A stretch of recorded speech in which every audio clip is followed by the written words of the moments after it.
I don't get it. But what I do know is that it's time now for Creepy Cheapies here at the Library of Horror Hotel. Come on in and let's discuss and explore and appreciate the art of Halloween masks. And today's horrible monster that I'd like to, bring to your attention is none other than, I hate this candle right now. You know what? Look at that. You'd swear that candle wasn't lit, would you? It doesn't look like it. It looks like I forgot to light it. It really is lit though. I promise. It is, but see, the flame is right about here. For some reason, it's sort of caved in the middle there. I think it's these little vampire bites all over the place. Maybe some little vampire gerbils or something sucked some wax out of there, and now it's all empty. And now when you light it, see, you can't see it on your monitor because where were we talking about scary monitors? Or no, monsters. That was it. Today's horrible monster comes to us from the weirdos at Zagone Studios, making fine quality latex masks in the USA. And here, if you thought the only thing being made in the USA was bad television, no, you're wrong. There are also great masks made in America, including this guy called Pincer. Now, you can pronounce that Pincer or Pincher, but it's spelled P-I-N-C-E-R with no H in there. All right, just P-I-N-C-E-R. And where's the H? I don't know. I guess he's so scary it scared the H out of him. I don't know. But I can imagine somebody selling it online as Pincher with the H in it, P-I-N-C-H-E-R. But the official name is sans H. The official name is just P-I-N-C-E-R.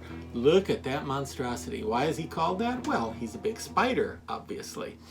And there have been not that many spider masks through the years, although just recently there seems to have been a sort of a uptick in popularity of these spider masks. Honestly, I am the first guy that I know of that made a spider mask that was just supposed to be a big spider head, not a humanoid kind of spider guy. I made one way back in the 80s, back when I was still alive. But in recent times, there have been cool spider masks from Ghoulish, and another one from Trick or Treat, and another one from Horror Dome, and those are all great spider masks too. This one today that we're talking about, old Pincer here, just happens to be a Zagone one, which I believe is 70 to 80 bucks.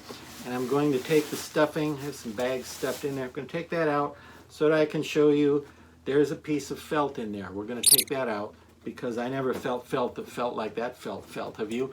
But can you see in there, Pincer comes with a foam, can you see that sort of foam armature in there?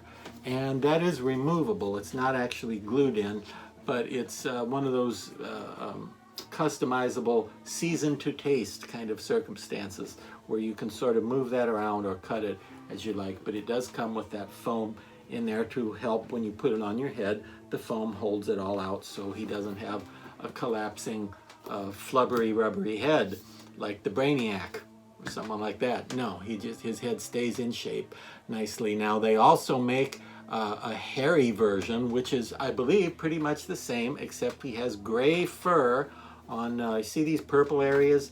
These purple areas on the hairy version have gray fur, and you can get two kinds of hands. At least you could as of the taping of this. Yeah, I said taping. I know, we're not really using tape.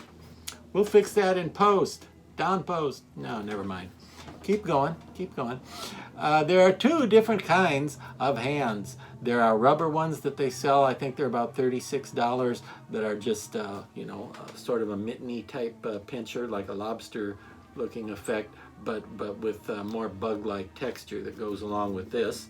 Those are cool. Or they also, for the hairy one, they also make another set of hands that are more like a big fur pocket with two big pointy tusk type horn grabber nails, claws sticking out. And you can get either kind, although for this particular version, I like the non-hairy ones. I like the less expensive ones better for this mask. If I had the gray fur version, I might want the gray fur hands to go with it. But Can you see that? Pretty nice. And I didn't do anything to this one as far as like repainting it or anything.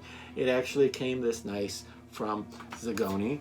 And as far as what you'd wear with it, there are a lot of things you could do. You could start with black tights and leotard to put on the body of the person or mannequin wearing it. You could use black tights and leotard and then add some patches of fur or maybe some of those stretchy cobwebs you get at Halloween, stuff like that.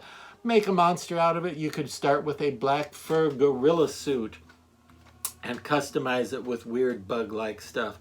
Or you could go with the look of the Fly and just have him as a human who has a fly or a spider head instead of a fly head, and put him in a lab coat dressed like a scientist who maybe did something he shouldn't have. Or he could even be an alien from another planet wearing a spacesuit or an alien robe or something along those lines. So there are a lot of options with old Pincer.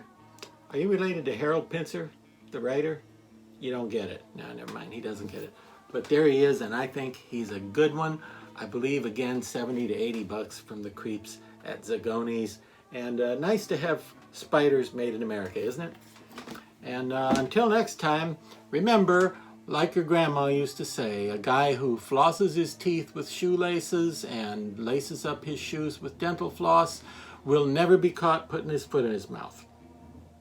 I don't know what grandma meant either. She drank too much.